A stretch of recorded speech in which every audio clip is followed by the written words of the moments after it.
Sábado, fim de tarde. A cidade começa aquela transformação meio preguiçosa. O comércio ainda está aberto em alguns lugares, gente saindo, gente chegando, carro passando, cachorro puxando o dono pela calçada, e a gente está andando, sem saber exatamente onde essa conversa vai dar.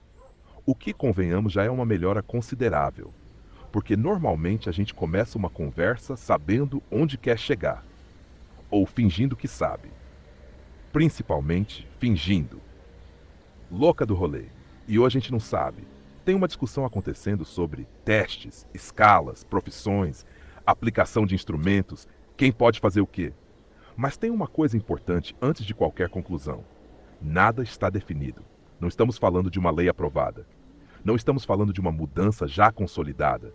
Estamos falando de uma possibilidade, de uma discussão, de um movimento que está acontecendo agora. E talvez seja justamente aí que a coisa fique interessante. Porque a gente tem uma mania horrorosa de contar o presente como se ele já fosse passado. Como se soubéssemos o final. Exatamente.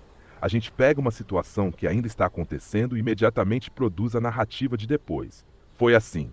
Era isso. Foi aqui que começou. Foi por causa disso. Só que não. Agora é agora. O resto é memória, hipótese ou imaginação. Então vamos começar pelo corpo. Como sempre. Tem alguém sentindo alguma coisa? Antes de existir teste, antes de existir escala, antes de existir disputa profissional, antes de existir legislação. Existe alguém, um corpo, uma pessoa que não acordou dizendo: hoje eu gostaria de apresentar uma determinada pontuação psicométrica. Ainda bem. Seria um começo de sábado bastante deprimente. A pessoa acorda, vai trabalhar, pega ônibus, pega trânsito, dorme mal, cuida de alguém. Tem conta, tem aluguel, tem cobrança, tem chefe, tem família, tem uma vida acontecendo. Em algum momento alguma coisa dói. Pode ser uma dor que aparece no corpo, pode ser uma angústia, pode ser uma dificuldade, pode ser uma alteração no sono, pode ser uma experiência que ela não consegue nomear. Então ela procura ajuda. E aí entram as ferramentas: questionários, entrevistas, escalas, testes, prontuários, registros, protocolos. Tudo isso pode ter função. E aqui começa a parte em que a gente precisa tomar cuidado, porque seria muito fácil transformar essa conversa numa cruzada contra a ferramenta. Teste é ruim, escala é inútil, instrumento não serve para nada. Pronto. A gente teria produzido uma crítica extremamente confortável e intelectualmente preguiçosa. Também, porque uma ferramenta pode ser útil. O problema começa quando a ferramenta deixa de ser uma ferramenta. Breguésio, quando ela começa a explicar demais. Louca do rolê. Isso. Uma pontuação pode organizar respostas, mas ela não carrega automaticamente a história inteira daquele sujeito. Ela não sabe, sozinha, quanto tempo aquela pessoa levou para chegar até ali. Não sabe quanto ela dormiu. Não sabe o que aconteceu na semana anterior. Não sabe o que aconteceu 10 anos antes. Não sabe quanto custa o aluguel. Não sabe se existe comida na geladeira.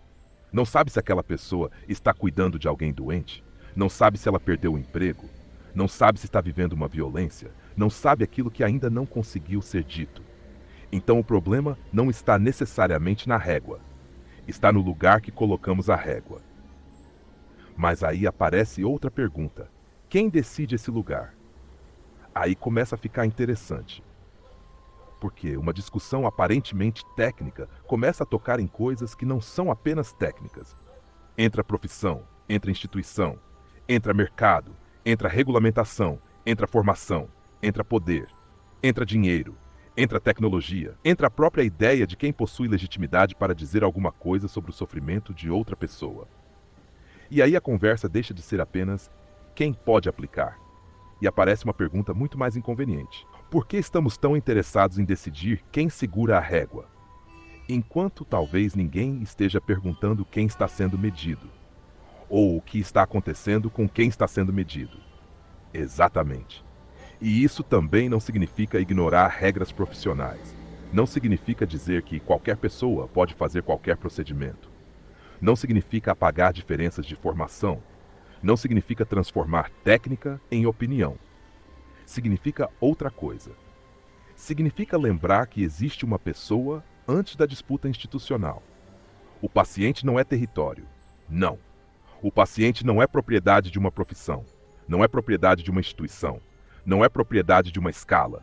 não é propriedade de um algoritmo. E talvez seja justamente aqui que a nossa discussão precise ficar em suspensão, porque ainda não sabemos o que vai acontecer. Não sabemos qual será o resultado dessa disputa. Não sabemos quais mudanças serão efetivamente produzidas.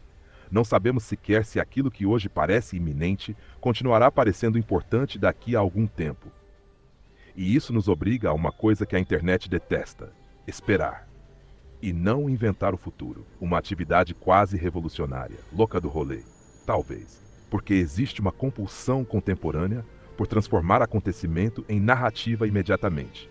Aconteceu alguma coisa, produz conteúdo.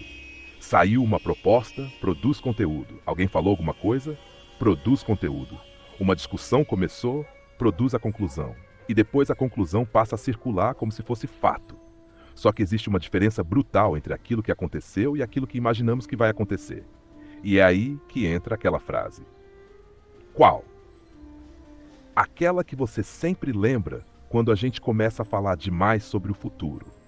Ah, essa. Às vezes eu tenho que lembrar a mim mesma que a única vida vivida foi a que ficou atrás de mim. Pesado para um sábado. Mas é só uma constatação. O passado aconteceu. O presente está acontecendo. O futuro ainda não aconteceu. Então, quando a gente fala sobre o que pode acontecer com os testes, com as profissões, com as instituições, com a psicologia, com a tecnologia, a gente está trabalhando com hipótese, não com memória, não com fato consumado. Hipótese. E talvez a ignorância comece justamente aí, não em saber menos, mas em conseguir dizer eu ainda não sei. Porque talvez a pergunta mais interessante dessa caminhada não seja quem vai ficar com a régua. Talvez seja o que acontece com o sujeito quando a régua passa a ocupar um espaço maior do que aquilo que ela consegue medir. E quem ganha quando a experiência humana cabe inteira numa pontuação? E quem perde? E não sabe. A gente ainda não sabe. E não saber hoje não é uma falha da investigação. É justamente o ponto de partida. Porque a tarde está acabando. A cidade continua andando. A gente também. E essa discussão continua ali atrás. Não resolvida.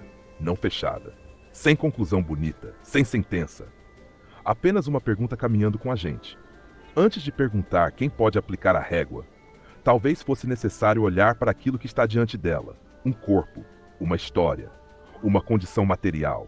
E uma experiência que, por enquanto, ainda não terminou de acontecer.